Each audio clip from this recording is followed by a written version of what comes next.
વસ્તુનો છેડો ઝાલો. વહુ બેટા, છેડો છોડો ને તમારે જે માંગવું હોય તે માંગો. તમે અમારા પાસે રહો. ના, તમે અમારા સાથે રહો. રહેવાની વાત છોડો, બીજું જે જોઈએ તે માંગો. ના, તમે અમારા સાથે રહો. અરે, એના કરતા સુંદર વસ્ત્રો આપું, અલંકારો આપું.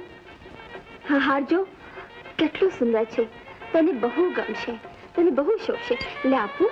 હા.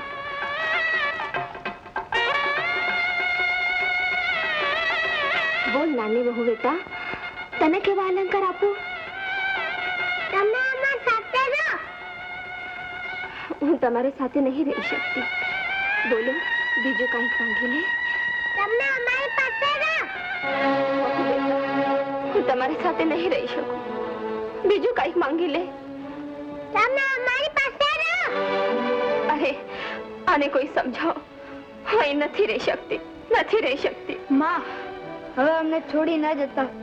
તમે જતા રહ્યા પછી બાપુ અમારી સાથે બોલતા નથી.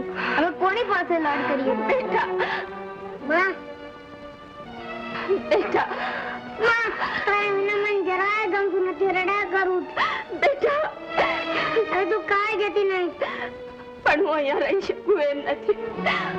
રહી શકું એમ નથી. રહી શકું એમ નથી. શા માટે રહી શકતા નથી?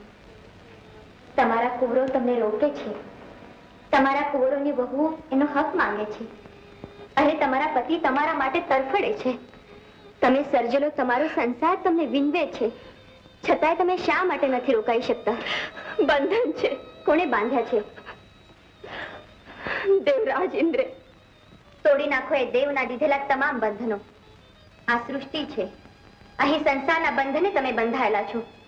આ તમારા પતિ, એના પ્રેમે તમે બંધાયેલા છો. આ તમારા કુંવરો, એની મમતાએ તમે બંધાયેલા છો. આ તમારા કુંવરોની વહુઓ, એના સંબંધે તમે બંધાયેલા છો. આ બંધનો છોડીને તમે પાછા નહીં જઈ શકો. પણ અહીં રહેવાનું મારી પાસે આજ્ઞા નથી, શરીર નથી, માનવ અવતારનું આયુષ્ય નથી.